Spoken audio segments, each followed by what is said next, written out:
Halo and welcome back teman-teman netizen atau warganet yang saya hormati semuanya. Di konten kedua hari ini saya ingin membahas tentang Timnas Indonesia yang kita tahu di tahun ini progresnya sangat luar biasa. Mulai dari lolos fase grup Piala Asia yang senior, kemudian juga masuk sampai ke semifinal Piala Asia U23, dan sekarang seperti yang sama-sama kita ketahui berada di round 3 babak kualifikasi Piala Dunia tahun 2026 zona Asia. Tapi di konten ini saya tidak ingin membahas hal-hal teknis tentang Timnas Indonesia.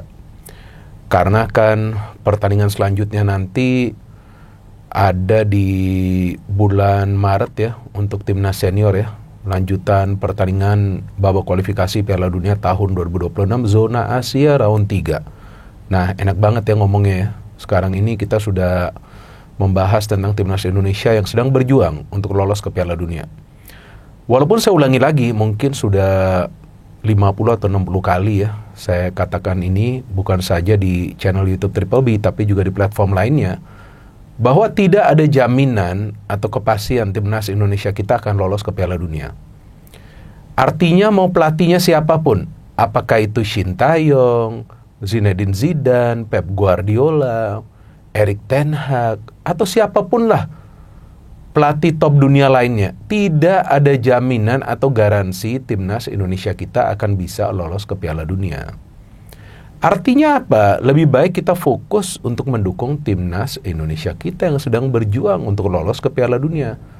Dengan peluang yang sekarang kita tahu sudah di depan mata. Karena memang untuk saat ini berada di peringkat nomor 3 klasmen sementara grup C. Jadi gak ada jaminan sama sekali. Karena ini juga untuk pertama kalinya Timnas Indonesia kita bisa masuk ke tahap sampai ke round 3 yang merupakan tahap untuk bisa lolos ke Piala Dunia. Walaupun masih ada nanti round 4. Artinya kalau Timnas Indonesia kita menyelesaikan perjuangan di round 3 ini dengan berada di peringkat 3 atau 4 di grup C ini, berarti nanti akan masuk ke round 4 dan kembali berjuang agar bisa lolos ke Piala Dunia. Itu dulu yang pertama-tama harus kita pahami. Jadi jangan sampai mindset kita itu terlalu tinggi atau ekspektasi kita itu sampai keluar angkasa bahwa Timnas Indonesia akan lolos ke Piala Dunia atau Timnas Indonesia harus lolos ke Piala Dunia. Ya baru saja pertama kalinya bermain di round 3 di babak kualifikasi Piala Dunia. Jadi saya pikir kita juga harus cooling down di social media.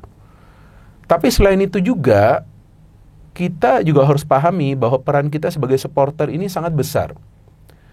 Tentu untuk support itu sudah pasti, tapi selain itu juga untuk memberikan saran atau juga kritikan di social media, itu peran supporter sangat besar dan memang diperlukan.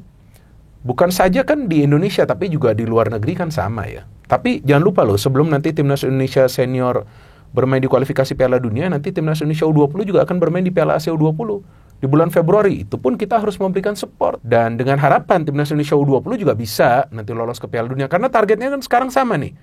Dari Ketua Umum PSSI Pak Erick Thohir. Yang U17 targetnya untuk lolos ke Piala Dunia. Yang U20 targetnya untuk lolos ke Piala Dunia, sampai juga yang senior targetnya untuk lolos ke Piala Dunia. Nah ini kan target.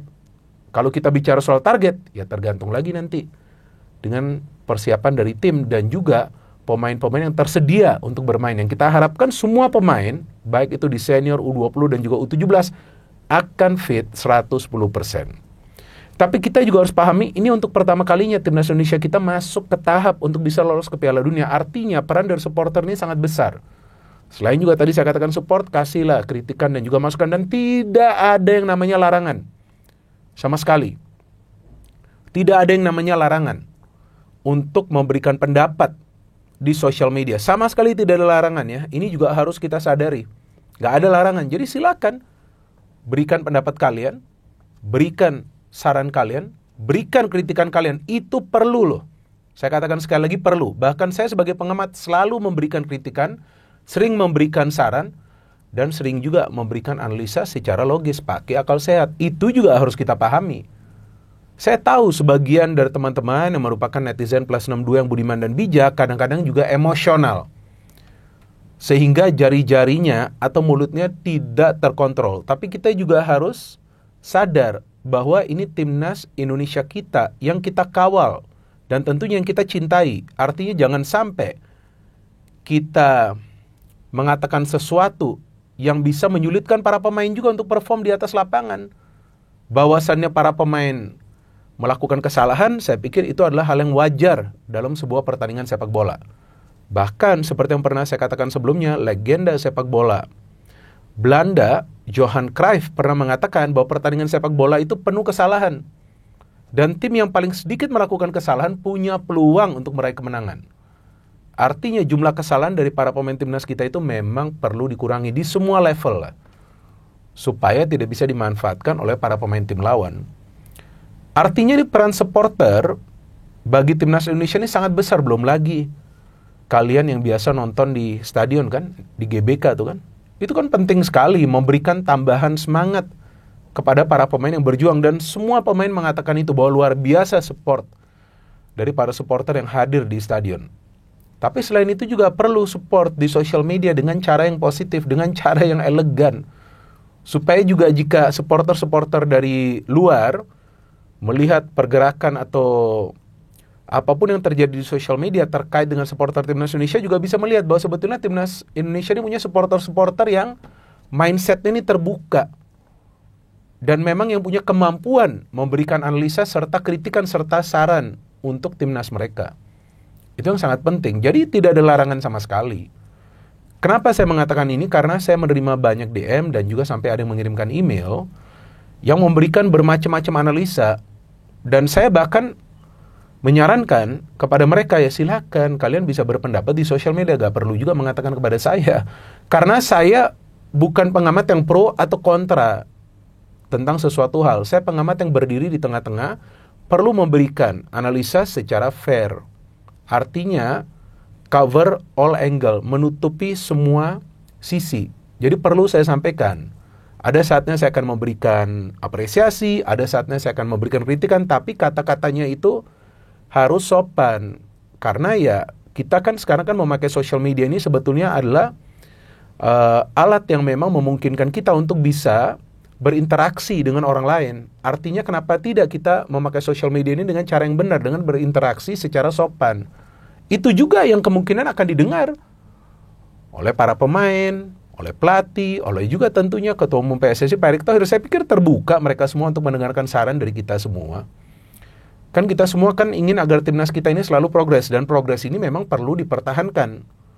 Tapi pada sisi lain kita juga perlu pahami bahwa ada batas dari kemampuan para pemain kita yang baru pertama kali akan bermain di round 3 ini, atau yang sekarang baru pertama kali bermain di round 3. Seperti nanti jika Ole Romani masuk, kan dia baru pertama kali akan bermain di kualifikasi Piala Dunia yang level senior. Nah, tugas kita selain juga support, saran dan kritikan, kita juga semua harus merangkul satu sama lainnya. Ya, kalau memang ada yang punya pendapat yang berbeda, itu pun harus kita respect. Jangan kita hajar orang itu. Wah, gak fair juga dong. Nanti ya seperti yang tadi saya katakan, orang akan khawatir atau apalagi takut untuk memberikan pendapat. Tapi pendapat atau saran dan kritikan tersebut pun harus sesuatu yang bisa menjadi bahan evaluasi bagi yang bersangkutan. Paling tidak, kritikan atau saran yang konstruktif, itu semua orang butuhkan.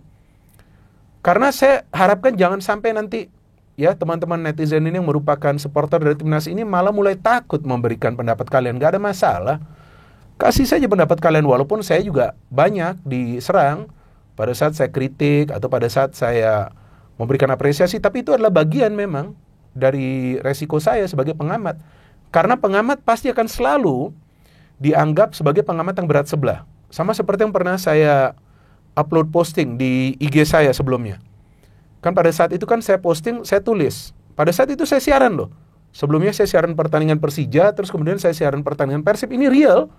Saya bukan bercanda taruh posting tersebut. Bahwa banyak yang DM ke saya.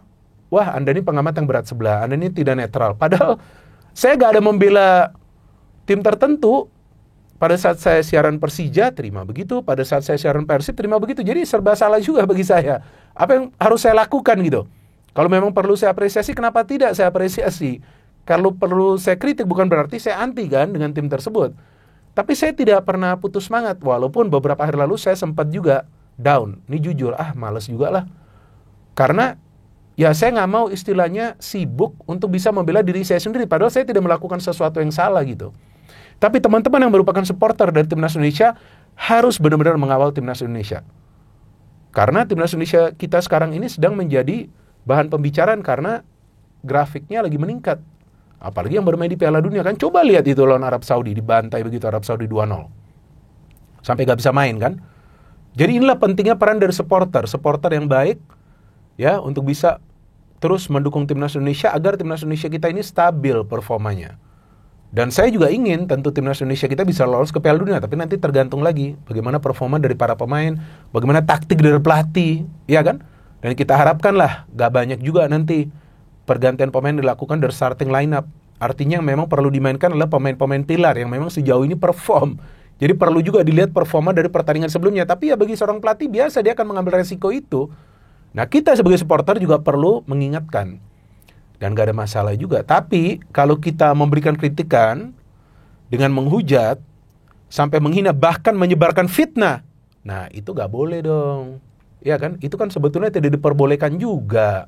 Jadi kita harus bedakan kritikan dengan hinaan atau hujatan sampai fitnah. Nah itu harus kita bedakan. Jadi kritikan itu juga gak harus juga yang soft. Saya sendiri sering mengkritik secara keras.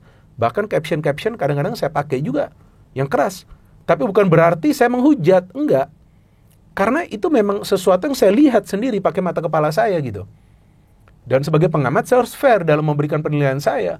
Dan saya pikir semua pengamat punya sudut pandang yang berbeda dan punya stylenya masing-masing untuk menyampaikan pendapat mereka. Nah, jika memang kita tidak bisa terima, ya bisa juga kita counter dengan cara yang sopan, ya. Karena ya kita tahu bahwa sekarang dengan perkembangan Timnas Indonesia, hampir semua ingin membicarakan tentang Timnas Indonesia. Bagus. Lebih banyak yang bicara akan lebih baik bagi kita untuk bisa menerima sudut pandang setiap orang di sosial media. Asalkan sudut pandang tersebut sesuatu yang logis dan bisa kita pahami secara baik. Jadi artinya teman-teman silakan kalian bisa memberikan masukan kalian, kritikan, dan juga tentunya hal-hal lain yang konstruktif dan tentunya positif tentang Timnas Indonesia.